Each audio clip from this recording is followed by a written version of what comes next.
ASV admirālis Alvins Hoslīs 2025. gada sākumā brīdināja Kongresu par ienaidnieku.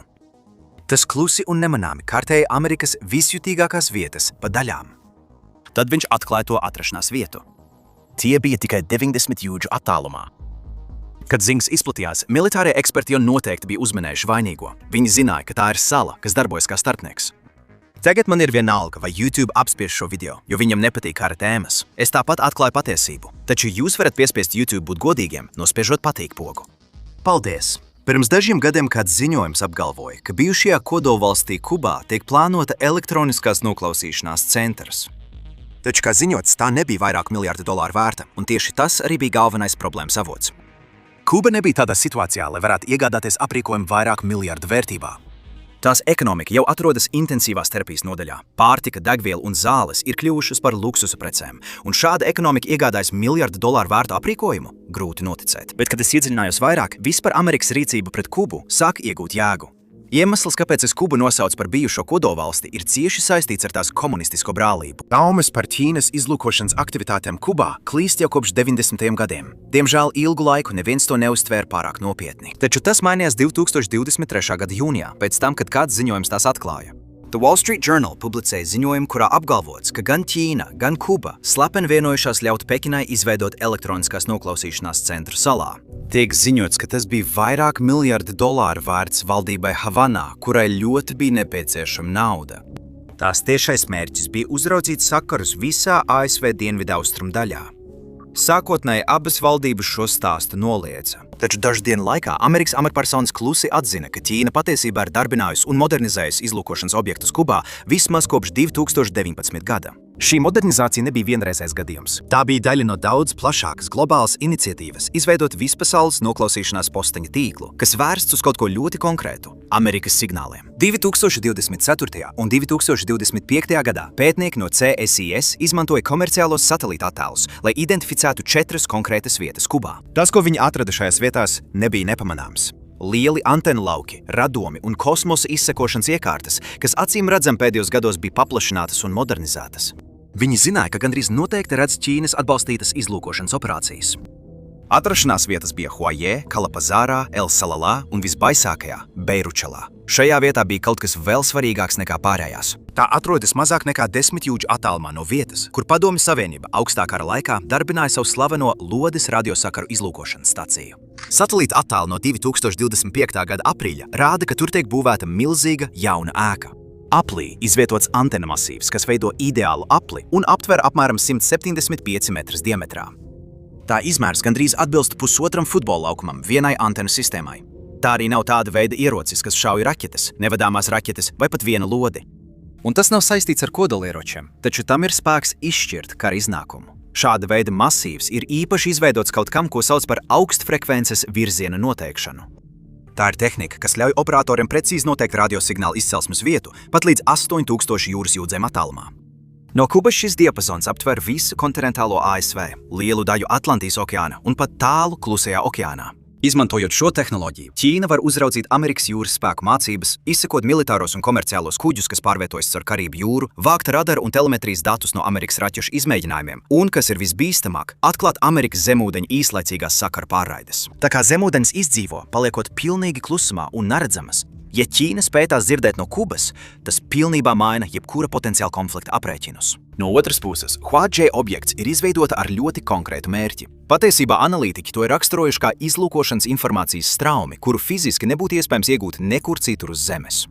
Šķiet, ka tā ir īpaši vērsta uz satelītu sakaru pārvēršanu, militāro signālu, nacionālās drošības datu un telemetrijas uztveršanu no kosmosa palaišanām Kanaverals ragā, Floridā. Dažas no šīm vietām atrodas arī Austrumkubā. Tās tos novieto īpaši tuvu ASV jūras spēku bāzēm Guantanamo, kas Ķīnai nodrošina tiešu redzamību uz vienu no Amerikas visjutīgākajām militāriem objektiem reģionā. Bet vai tas ir tik vienkārši? Pat tad, ja saziņas saturs ir šifrēts, joprojām ir milzīga vērtība vērot šos modeļus. Kurš ar kuru runā, cik bieži, kādos laikos, kādos apjomos. Šāda veida analīze vien jau daudz pastāsta par militāro spēku gatavību un to, kam tas varētu gatavoties. Šī drauda dēļ admirālis Alvins Hoslīs 2025. gada sākumā Kongresam paziņoja, ka Pekina aktīvi izmanto Kubu izlūkošanas vākšanai. Tā atrodas tikai 68 jūdžu attālumā no Amerikas teritorijas, un tās neutralizēšana kļuva par vienu no viņa galvenajām prioritātēm. Pirms gadu desmitiem pat kodolieroči Kubā kļuva par Amerikas lielāko prioritāti. Brīdis, kad ienaidnieka kodolieroči atradās tikai 93 jūdžu attālumā no ASV. 1962. gadā kodolieroči, kas spēja dažu minūšu laikā sasniegt lielāko daļu austrumu ASV, tika ievesti Kubā. Kad amerikāņu spiegu lidmašīnas nofotografēja būvniecībā esošās palaišanas vietas, viņi atrada to, par ko bija cerējuši, ka tas nepastāv. Vietas, kas atradās tikai 93 jūdžu attālumā no Floridas. Tas izraisīja 13 dienas ilgu notikumu, kas pasauli pietuvināja kodolkaram tuvāk nekā jebkad agrāk. Kā atbildi, Kenedijs pavēlēja jūras blokādi Kubai. Pēdējā brīdī raķetes tika izvestas. Tagad, kad es saku izvestas, es domāju, ka tās tika aizvestas atpakaļ uz to vietu, no kurienes tās bija atvestas, jo Kubai pašai nekad nebija savu kodolieroču. Tātad šie kodolieroči tika nosūtīti atpakaļ lielvalstī, kas bija padarījusi Kubu par augstā kara frontes līniju Padomju Savienībai. Kuba atrodas tikai aptuveni 100 jūdzes no Floridas krasta. Tā atrodas tieši blakus jūras ceļiem, kas savieno Meksikas līci ar Atlantijas okeānu un ļoti tuvu Panamas kanāla ieejai. Šī atrašanās vieta nav mazsvarīga lieta. Jebkura ārvalstu vara, kas darbojas no Kubas teritorijas, iegūst gandrīz ideālu novērošanas punktu, lai vienlaikus vērotu Amerikas militāro kustību, kosmosa aktivitātes un komerciālo kuģu satiksmi. Augstā kara laikā Padomju Savienība to saprata un izmantoja Kubu tieši tam pašam mērķim. Tā tur izvietoja signāla izlūkošanas operācijas, lai cieši uzraudzītu ASV. Vēlāk Padomju Savienības slepeni sāka nogādāt kodolraķetes uz Kubu. Par laimi, šī krīze drīz beidzās. Taču Amerikas gūtā mācība no tā nekad nav izzudusi. 1962. gada incidents pierādīja, cik ātri Kuba var kļūt par tiešu draudu ASV pamateritorijai, gandrīz bez jebkāda brīdinājuma.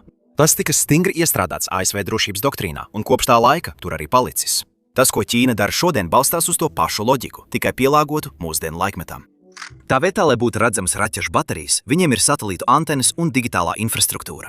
Mazāk redzams, bet iespējams daudz spēcīgāks. Komunistisko lielvaru un Kubas attiecību centrā bija nenogalināms cilvēks. Šīs attiecības starp Ķīnu un Kubu ir daudz senākas nekā vairums cilvēku apzinās. Kuba bija pirmā Latīņamerikas valsts, kas oficiāli atzina Ķīnas Tautas Republiku. Tas notika jau 1960. gados. Kubas līderi, sākot ar Fidelu Castro, pastāvīgi atbalstīja Pekinu apvienoto nāciju organizācijā, atbalstīja vienas Ķīnas politiku un sniedza Ķīnai tādu politisko leģitimitāti, kāda tai bija ļoti nepieciešama laikā, kad liela daļa pasaules pat atteicās to atzīt. Kopš 1960. gada Kuba ir atbalstījusi to, ko Pekina sauc par vienas Ķīnas principu. Havana oficiāli atzīst Ķīnas Tautas Republiku kā vienīgo likumīgo Ķīnas valdību, uzskata Taivānu par Ķīnas teritoriju un atbalsta apvienošanos. Kuba pat atbalstīja Ķīnas pretrunīgi vērtēto 2005. gada pretadalīšanās likumu attiecībā uz Taivānu, kā arī vēlāk Hongkongas Nacionālās drošības likumu. Un tas neiznīcināmais cilvēks, kur es pieminēju? Viņš reiz teica, ja izdzīvošana pēc slepkavības mēģinājumiem būtu olimpiska disciplīna, es iegūtu zelta medaļu. Un viņam bija taisnība. Tiek lēsts, ka CIP mēģināja viņu nogalināt 638 reizes, taču neviens no šiem mēģinājumiem nebija veiksmīgs. Viņš nomira 2016. gadā, 90 gadu vecumā, no dabiskām nāves cēloņiem.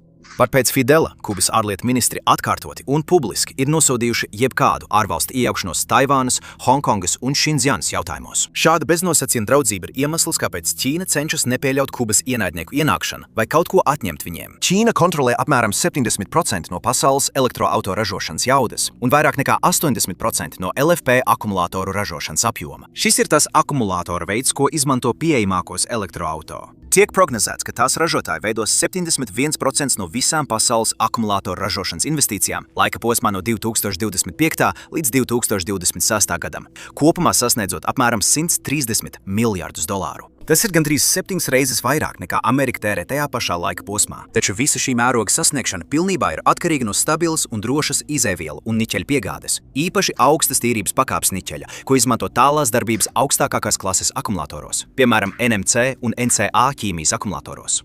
To iegūt ir ārkārtīgi grūti. Ķīnas galvenā niķeļa ieguves vieta ir Indonēzija. Tagad tā veido aptuveni 60% no pasaules niķeļa ražošanas. Lielākā daļa no tā nāk no Ķīnas atbalstītiem ieguves projektiem. Taču visu olu likšana vienā grozā ir risks, īpaši, ja rietumu sankcijas vai ģeopolitiskais spiediens varētu šīs piegādes līnijas izjaukt vienas nakts laikā. Tāpēc viņi atrada alternatīvu, turklāt lielisku. Kuba ir 5. lielākā niķeļa rezervi turētāja pasaulē. Aptuveni 6% no visām zināmajām pasaules niķeļa rezervēm atrodas tieši šajā salā. Un līdz ar niķeli nāk arī kobalts, kas klusām ir kļuvis par vienu no visvairāk iekārotajiem šī gadsimta resursiem. Šie divi metāli vairs nav tikai rūpniecisks izēvielas. Tie ir galvenās sastāvdaļas baterijās, kas nodrošina elektrotransporta līdzekļu darbību. Un tas, kurš kontrolē šo metālu piegādi, būtībā tur rokās atslēgas uz elektrotransporta līdzekļu nozares nākotni. Neskatoties uz to, ka Kubai ir 5. lielākās rezerves pasaulē, pēc faktiskās ražošanas tā ir tikai 9. lielākā niķeļa ražotāja. Tā nodrošina tikai apmēram 1% no pasaules kopējās ražošanas. Tātad rezerves ir milzīgas, bet infrastruktūra to ieguvēja jau gadiem ilgi ir bijusi problemātiska. Un tieši šī atšķirība starp to, kas Kubai ir zem zemes, un to, ko tā patiesībā spēja iegūt, ir tā vieta, kur Ķīna saskata savu iespēju nozarē Kubā, kuru kādreiz dominēja rietumi. Gadu gaitā galvenais spēlētājs Kubas niķeļa nozarē bija Kanādas uzņēmums Sherritt International. Tas darbojās lielā kopuzņēmumā, vietā, ko sauc par MOA. Rūda tika iegūta un apstrādāta Kubā, bet pēc tam nosūtīta uz Fort Saskatchevanu, Kanādā, kur notika galīgā attīrīšana, iegūstot to, ko nozare sauc par pirmās klases nikeli. Šis produkts ir augstas tīrības pakāpes nikelis, kas piemērots elektromobīļu baterijām, nerūsējošajam tēraudam un augstas veiktspējas sakausējumiem. No turienes tas nonāk globālajās piegādes ķēdēs, un arvien biežāk tāpat nonāk Āzijas un Ķīnas bateriju ražotāju rokās. Bet līdz 2026. gada sākumam Sherritt bija nopietnās nepatikšanās. Kubas sabrūkošā ekonomika, hronisks degvielas trūkums un nespēja izpildīt finanšu saistības bija padarījuši darbību gandrīz neiespējamu. Kuba bija parādā Sherrittam vairāk nekā $107 miljonus iesaldētos maksājumos, kurus tā nevarēja atmaksāt, tāpēc Sherritts sāka atkāpties. Un kamēr rietumu intereses aizgāja, ķīniešu valsts uzņēmumi ienāca tieši viņu vietā. Līdz 2026. gada aprīlim komandante Ernesto Che Guevaras pārstrādes rūpnīcā jau tika uzstādīti ķīniešu ražoti nogulsnēšanās tvertnes un izskalošanas iekārtas. Kubas valsts mēdīji to nosauca par tehnoloģisko modernizāciju. Taču patiesībā tas nozīmē strukturāls pārmaiņas, kur Pekina tagad nodrošina iekārtas, zināšanas un kapitālu, kas nepieciešams, lai Kubas nikeļa nozare pilnībā nesabruktu. Un pretī nodrošinot garantētu piegādes saviem ražotājiem. 2024. gadā Ķīna jau bija lielākais Kubas nikeļa eksporta galamērķis, kura vērtība bija aptuveni 53 miljoni, un šis skaitlis tikai pieaugs. Kubā ir milzīgas neizmantotas rezerves un jau esoša pārstrādes infrastruktūra. Tas dod Ķīnai otru centru. Nozāras prognozes liecina, ka vairāk nekā puse no visa jaunā niķeļa pieprasījuma līdz 2030. gadam nāks tieši no akumulātoru ražošanas, kas potenciāli prasīs 1,5 miljonus tonu gadā. Globālās investīcijas niķeļa ieguvē un pārstrādē šajā pašā periodā varētu pārsniegt $60 miljardus. Ķīna vēlas atrasties izdevīgā pozīcijā, pieaugot pieprasījumam, un Kuba ir svarīgs šīs puzles gabals, taču nekas no tā nenotiek nejauši. Ķīnas 2025. gada politikas dokuments par Latīņameriku skaidri izklāsta varas stratēģiju, kas koncentrējas uz minerālu resursu nodrošināšanu un globālo piegādes ķēžu kontroli. Ir arī plašāks ietvers, ko sauc par projektu 141, kura mērķis ir integrēt Ķīnas ekonomisko paplašināšanos ar tās militāro un loģistikas ietekmi visā pasaulē. Kuba iedaras abos šajos aspektos. Ieguldot dziļi Kubas niķeļa ieguvē, Pekina pasargā visu savu elektroauto industrijas stratēģiju no rietumu spiediena, veidojot piegādes ķēžu rezerves, lai nodrošinātu, ka rūpnīcas mājās turpina darboties. Kuba atšķiras no citām valstīm reģionā. Tā ir vienīgā, kas atrodas pastāvīgā ASV embargo režīmā, kas nozīmē, ka tai gandrīz nav citas izvēles, kā vērsties pie nerietumu partneriem. Un te arī iesaistījās Ķīna. Viņi ieviesa aizliegtu sistēmu Kubā. Tā deva kubiešiem brīvību un piekļuvi, pēc kā viņi izmisīgi ilgojās, taču pretī tā slepeni atņēma viņiem šo brīvību. 2025. gada jūnijā universitāšu studenti visā Kubā uzsāk streikus. Dusmas bija vērstas pret ETEXA, kas strauji paaugstināja mobilo datu cenas. Tik traki, kā analītiķi norādīja, tikai cilvēki ar piekrivu dolāriem to varēja atļauties, atstājot parastos iedzīvotājus bez iespējas to atļauties. Valdība zināja, kā apspiest protestus acu mirklī. Viņu atbilde bija izmantot Ķīnas uzstādīto tīklu, lai atslēgtu mobilo internetu konkrētās protestu zonās. Tādu pašu taktiku izmantoja arī 2021. gada protestu laikā un vēlreiz 2026. gada martā. Daži MSI2 analītiķi arī ir ierosinājuši, ka šie cenu kāpumi paši par sevi varētu sagatavot augsni dziļākai Ķīnas iesaistei ETEXA. Lielākais plāns varētu būt pārēja no piegādātāja uz daļai īpašnieku Kubas visai telekomunikāciju sistēmai. Taču tas bija tikai sākums. Ķīna izveidoja veselu slazdu kubiešiem, lai viņi nekad nesaskartos ar patiesību. ASV embargo dēļ Kuba nekad nav bijusi piekļuva rietumu telekomunikāciju uzņēmumiem. Nav Ericsson, nav Nokia, nekas no rietumiem. Tā vairāk nekā 10 gadu laikā Kubas valsts telekomunikāciju monopols, ko sauc par ETEXA, gandrīz pilnībā vērsās pie Ķīnas piegādātājiem, lai no pašiem pamatiem izveidotu savu digitālo infrastruktūru. Uzņēmumi, kas aizpildīja šo tukšumu, bija Huawei, ZTE un TP-Link. Līdz 2025. gadam šīs iespiešanās apmērs sasniedz bīstam līmeni. Huawei un ZTE serveri atrodas ETEXA galvenajos tīkla mezglos, apstrādājot datu plūsmu un glabājot lietotāju metadatus. Huawei optiskās šķiedras iekārtas darbojas salas platjoslas tīklos. ZTE mobilās bāzes stacijas tika izvietotas Havanā, Santiago, Santaklārā un sensitīvās militārajās zonās. Huawei modernās ugunsmūri ir iestrādāti Kubas visa interneta mugurkaulā. Pat Kubas galvenais zemūdens kabelis, kas savieno salu ar Venecuēlu un plašāku reģionu, sauks par Alba One, tika būvēts ar Ķīnas aprīkojumu. Gadu gaitā Ķīna klusi ir kļuvusi par pašiem pamatiem tam, kā Kuba sazinās. Taču biedējošākais ir tas, ka tas deva Pekinai varu kontrolēt Kubas režīmu. Huawei programmatūra esete tiek reklamēta kā standarta tīkla pārvaldības rīks, taču Zviedrijas organizācija Quarium un atvērtais tīkla traucējumu novērošanas centrs atklāja kaut ko aizdomīgu. Viņi atklāja, ka šīs programmatūras Kubā tiek aktīvi izmantotas, lai filtrētu meklēšanas vaicājumus un bloķētu saturu. Tas ļauj ETE-CSA uzraudzīt savus iedzīvotājus. Tā precīzi noskaidro, ko cilvēki dara tiešsaistē un pārtrauc saziņu konkrētās teritorijās, kad valdība to uzskata par nepieciešamu. Būtībā šī ir Kubas pašu Ķīnas lielā ugunsmūra versija, ko izveidojuši un uzstādījuši tie paši uzņēmumi. Ķīnas zīmoli dominē šajā tirgu. Sākot no patērētāju Wi-Fi mašķētājiem un tālruņiem, ko parastie kubieši lieto ikdienā, būtībā no kabeļiem, kas ienāk salā, līdz pat parasta cilvēku rokās esošiem telefonam, visa infrastruktūra ir ķīniešu. Šī paplašināšanās ir nodrošinājusi interneta piekļuvi aptuveni 70% Kubas iedzīvotāju. Desmitiem valstu saprata patiesību par Ķīnas zīmoliem un rīkojās drosmīgi. ASV Federālā sakaru komisija 2020. gadā atzina Huawei un ZTE par nacionālās drošības draudiem. Galvenās bažas bija par to, ka saskaņā ar Ķīnas likumiem šos uzņēmumus Pekina var juridiski piespiest palīdzēt izlūkošanas darbībās. Abi uzņēmumi to noliedz. Taču Kubā, kur nav nekādu regulatīvu šķēršļu, šīs bažas ir daudz nopietnākas. Analītiķi ir arī pauduši bažas, ka šos serverus varētu izmantot kiberizlūkošanai, ne tikai pret Kubas iedzīvotājiem, bet arī pret reģionu valdību vadītājiem un sensitīvu informāciju, kas tiek pārsūtīta caur salas tīkliem. Ķīnai tas viss kalpo mērķim, kas pārsniedz tikai izlūkošanu. Eksportējot novērošanas tehnoloģijas uz Kubu, Pekina aktīvi nodrošina, ka Kubas valdībai ir viss nepieciešamais, lai saglabātu varu.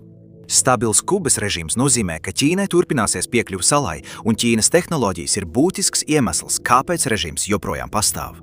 Kuba nav ne ekonomiska lielvara, ne militāra superlielvalsts. Tomēr Ķīnai nākas aizstāvēt Kubu atklātāk nekā jebkad agrāk. Viens no galvenajiem iemesliem tam ir tas, ka Kuba ir viena no pēdējām Ķīnas socialistiskajām sabiedrotajām. 2025. gadā diplomātisko attiecību 65. gada dienā Ķīnas vēstnieks Havanā paziņoja, ka abu valstu attiecības ir labākās vēsturē. Tagad tas varētu izklausīties pēc tukšas diplomātijas, taču tam ir reāls pamats. Kuba konsekventi atbalsta Ķīnu apvienoto nāciju organizācijā, jautājumos par Taivānu, Šindzianu un visos citos jutīgos jautājumos, kas Pekinai ir svarīgi.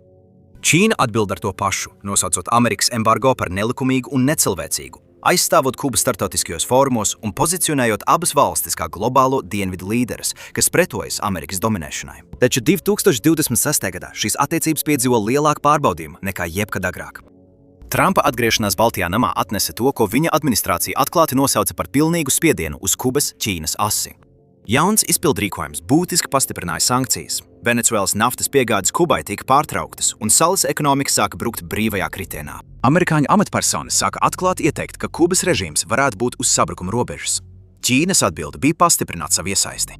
2026. gada februārī ārlietu ministrs Vans Dži Pekinā tikās ar savu Kubas kolēģi un tieši paziņoja, ka Ķīna stingri atbalsta Kubu tās nacionālās suverenitātes aizsardzībā un iebilst pret jebkādu nepamatotu ārējo spēku iejaukšanos.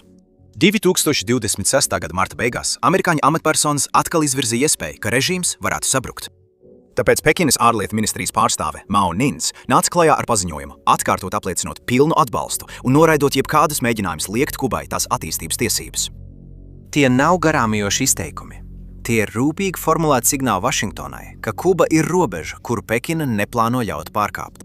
Praktiskais atbalsts, kas apstiprina šos vārdus, ir konkrēts. Ķīna piegādāja Kubai 60,000 tonu rīsu, kā arī $80 miljonu palīdzības paketi salas sabrukošiem elektroapgādes tīklam. Ekonomiski Ķīna tagad veido vairāk nekā 20% no Kubas kopējās ārējās tirdzniecības, piegādājot patēriņa preces, iekārtas un telekomunikāciju aprīkojumu, vienlaikus importējot Kubas nikeli, biotehnoloģiskos produktus un tabaku. Taču tad viņi mēģina mazināt sankciju ietekmi. 2025. gadā Kubas bankas oficiāli pievienojās Ķīnas pārrobežu starpbanku maksājuma sistēmai CIPS. Šī ir Pekinas alternatīva SWIFT finanšu tīklam, kas īpaši izstrādāta, lai nodrošinātu darījumus, kurus Amerikas sankcijas nevar ietekmēt. Ķīnas uzņēmumi ir izrādījuši interesi arī par Kubas Marielas īpašo attīstības zonu, naftas izpēti un cukura rūpniecību. Lai gan Ķīnas pusē pastāv patiesa neapmierinātība par parādu, ko Kuba ir parādā Ķīnai, un vājām investīciju aizsardzības garantijām, taču no Pekinas skatpunkta stratēģiskā vērtība saglabājot Kubu dzīvotspējīgu un neatkarīgu daudz pārsniedz finansiālās neērtības. Katra risa tonna, katrs dolārs palīdzībā, katrs joņos denominēts darījums ir ieguldījums valdības noturēšanā pie varas, kas Ķīnai nodrošina neaizvietojamu atbalsta punktu rietumu puslodē. Ķīna dara visu iespējamo, lai pasargātu Kubu no Savienotajām valstīm, taču kādu dienu tai var nākties atzīt, vismaz mēs mēģinājām, jo Kubas režīms iespējams tuvojas savam pēdējam posmam. 2026. gada 16. martā visa Kubas elektroapgādes sistēmas sabruka, ne daļēji, bet pilnībā. Iemesls bija ASV vadīta degvielas blokāde pēc tam, kad amerikāņu iejaukšanās Venecuēlā bija pārtraukusi naftas piegādes, no kurām Kuba bija atkarīga. Elektrotīkls, kas jau tā bija uz sabrukuma robežas, vienkārši vairs nespēja izturēt. Taču Ķīna to paredzēja jau sen un rīkojās ātri. Tikai 12 mēnešu laikā saules enerģijas īpatsvars Kubas elektroapgādes tīklā palielinājās no 5,8% līdz vairāk nekā 20% līdz 2028. gada martam. Enerģētikas analītiķi to sauc par vienu no ātrākajām atjaunojamās enerģijas pārējām, kāda jebkad redzēta attīstības valstīs. Pekīna ir apņēmusies līdz 2028. gadam uzbūvēt 92 saules enerģijas parkus visā salā ar kopējo jaudu 2 gigavati. Tas aptuveni atbilst visai enerģijai, ko Kuba pašlaik saražo no fosilā kurināmā. Un tikai 2025. gadā vien Ķīna uz Kubu nosūtīs saules paneļus $117 miljonu vērtībā, salīdzinot ar tikai 16,6 miljoniem 2019. gadā. Tas parāda, cik strauji šī situācija ir sāsinājusies. Bet tā nav labdarība. To nevirza arī rūpes par vidi. Katrs saules parks, katrs panelis, katra tīkla pārvaldības sistēma, kas uzstādīta izmantojot Ķīnas tehnoloģijas, padara Kubai arvien grūtāk iedomāties savu darbību bez Pekinas. Taču ir viena konkrēta problēma, kas šo sasaisti padara vēl ciešāku. Neskatoties uz $56 miljonu vērtām Ķīnas akumulātoru importam, Kubas elektroenerģijas tīkls joprojām nespēja uzkrāt pietiekami daudz enerģijas, lai apmierinātu vakara pieprasījumu, kad saule noriet. Tāpēc katra nakti Kuba joprojām ir atkarīga no Ķīnas pārvaldītajām tehnoloģijām, lai vienkārši nodrošinātu elektrības padevi. Kuba nekļūst enerģētiski neatkarīga, tā kļūst enerģētiski atkarīga no Ķīnas. Un Pekina precīzi zina, ko tā dara. Savienotās valstis nav stāvējušas malā visu šī procesa laikā. Pentagona un valsts departamenta amatpersonas publiski ir paziņojušas, ka ASV aktīvi uzrauga un traucē Ķīnas izlūkošanas operācijas Kubā. Tāpat tā stiprina savu sakaru drošību un veicina alternatīvu piegādātāju iesaisti reģionālajos telekomunikāciju tīklos, lai samazinātu Ķīnas ietekmi. Jūras patruļas ap Kubas salu ir ievērojami pastiprinātas, jo spiediens uz salu ir pieaudzis. Taču tad parādījās neprātīgs raksts par Kubas krišanu. No pirmā acu uzmetiena nekas jauns. Katru dienu tiek publicēti miljoniem šādu rakstu, taču šī raksta autors bija īpašs cilvēks. 2026. gada martā komentētājs Gordons Čangs publicēja eseju ar ļoti tiešu nosaukumu Ķīna drīz zaudēs savas militārās bāzes Kubā. Viņš ir ilgadējs politiskais komentētājs ar dziļu pieredzi ģeopolitiskajā analīzē, īpaši par Ķīnu. Viņa galvenais arguments ir vienkāršs. Kubas ekonomiskā krīze ir kļuvusi tik katastrofāla, ka režīma atkarība no ārējiem partneriem var kļūt par vājību, nevis spēku. Ja ASV spēs ticam draudēt Kubas jūras piegādes līnijām un padarīt Ķīnas militāro un izlūkošanas objektu uzturēšanas izmaksas pietiekami augstas, Havana varētu galā būt gatava apmainīt šos objektus pret sankciju atvieglojumiem un samazinātu spiedienu. Čangs atsaucas uz deklasificētu Amerikas izlūkdienestu informāciju, kas apstiprina Ķīnas radioelektroniskās izlūkošanas operācijas Kubā vismaz kopš 2019. gada. Viņš apgalvo, ka daži rietumu analītiķi, kuri uzskata, ka Kuba nerada tiešus draudus ASV, pilnībā palaiž garām būtību. Ķīnas Kubas teritorijas izmantošana pilnībā maina šo vienādojumu. Tas ir pārliecinošs arguments, taču citi analītiķi ir daudz piesardzīgāki. Kubas vadība ir izdzīvojusi vairāk nekā 6 gadu desmitus ilgušos Amerikas embargo, būtiski nemainot savu kursu. Un, kad spiediens pieaug, daudzi uzskata, ka Havana visticamāk tuvināsies Ķīnai un Krievijai, nevis riskēs atvērties Vašingtonai uz Amerikas noteikumiem. Ir arī ļoti praktiska problēma ar ideju, ka Ķīna varētu zaudēt savu klātbūtni Kubā. Lielākā daļa no tā, ko Ķīna tur ir uzbūvējusi, nav tradicionāla militārā bāze, kur varētu vienkārši slēgt un atdot atpakaļ. Tā ir integrēta civilajā infrastruktūrā. Telekomunikācija tīkli, satelīta izsekošanas stacijas, optiskās šķiedras kabeļi, ostu projekti. Lietas, kuras nevar noņemt, nesagraujot sistēmas, no kurām ikdienā ir atkarīgi parastie iedzīvotāji.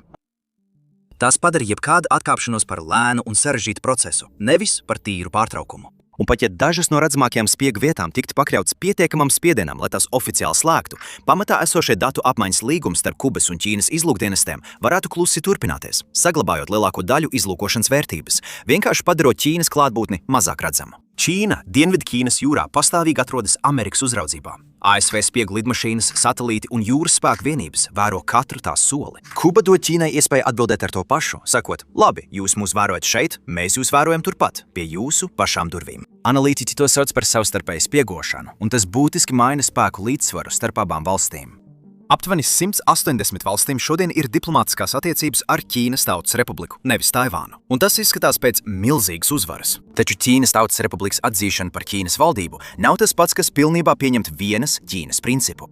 Desmitiem valstu dara tieši to pašu. Tādas valstis kā Amerikas Savienotās valstis apzināti saglabā savu nostāju neskaidru. Viņi atzīst, ka Ķīna pretendē uz Taivānu, taču faktiski šo pretenziju neatbalsta. Viņi saglabā Taivānas oficiālo statusu neatrisinātu, vienlaikus turpinot ieroču pārdošanu un neoficiālas attiecības ar Taipēju. Tāpēc spiediens uz šīm attiecībām ir lielāks nekā jebkad agrāk.